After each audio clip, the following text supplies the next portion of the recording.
Bonjour, dans le cours précédent, nous avons vu la boucle while.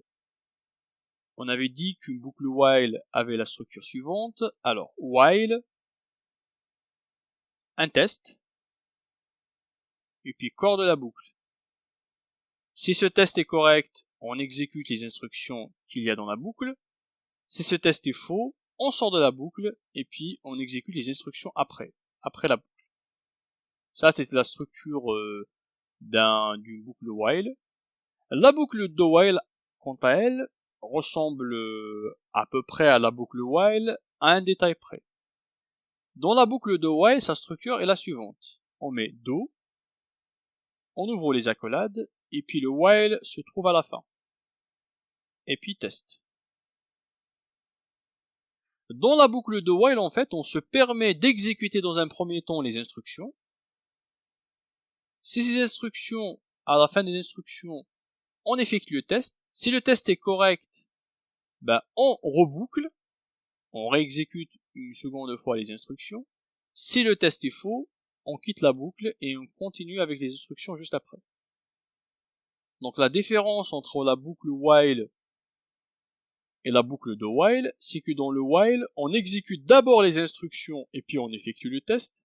Dans la boucle while, on effectue d'abord le test pour après exécuter les instructions, si le test est correct. Alors, essayons d'illustrer tout ça avec un exemple. Alors, si on prend un exercice qu'on a déjà vu, celui du majeur au mineur du chapitre sur les conditions. Alors, on avait dit que si l'âge d'une personne est négatif ou bien trop grand, on affichait à l'utilisateur le message âge invalide. Mais cette fois-ci, on aimerait bien que si l'âge est négatif ou bien trop grand, on va redemander à l'utilisateur d'introduire son âge, jusqu'à ce que cet âge-là devienne valide, et puis on va lui dire est-ce qu'il est majeur ou mineur. Donc pour faire ça, je vais utiliser une boucle do while. Donc do while, avec un test entre parenthèses. Alors je mets ma variable âge, et puis à l'intérieur de ma boucle, je demande à l'utilisateur d'introduire son âge. Entrez votre âge, voilà, et puis j'utilise scanf pour lire l'âge de la personne. Alors pour sonder, entre guillemets bien évidemment, et puis e-commercial âge. Voilà. Donc j'exécute d'abord ces instructions-là. Donc à ce niveau-là, j'ai la valeur de l'âge. Et puis dans la boucle while, je vais lui dire, tant que l'âge n'est pas valide, alors tu reboucles. Donc while âge est strictement ou bien inférieur ou égal à 0, parce qu'on ne tolère pas aussi les âges qui sont nuls, ou l'âge est supérieur strictement à 150, dans ce cas-là, l'âge il est invalide, donc je refais l'exécution de ma boucle, jusqu'à ce que l'âge devienne valide, c'est-à-dire entre 1 et 150.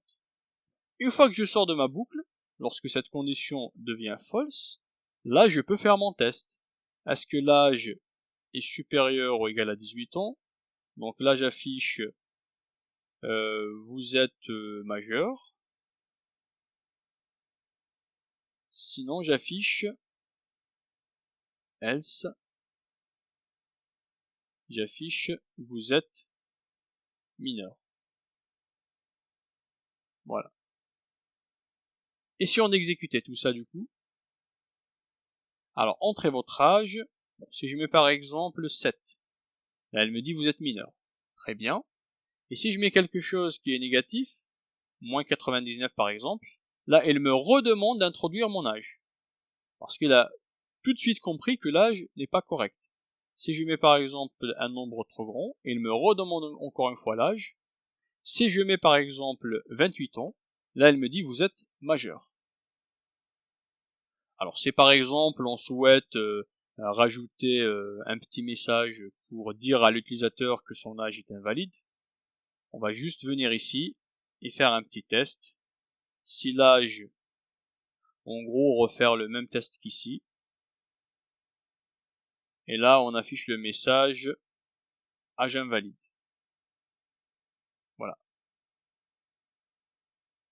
Comme ça, on est plus explicite. Alors, je réexécute. Entrez votre âge. Je lui donne -8. Il me dit âge invalide et il me redemande d'introduire mon âge. Si je mets 28, là, il me dit vous êtes majeur. Donc, tout marche bien. Alors, on se dit à la prochaine vidéo. À plus!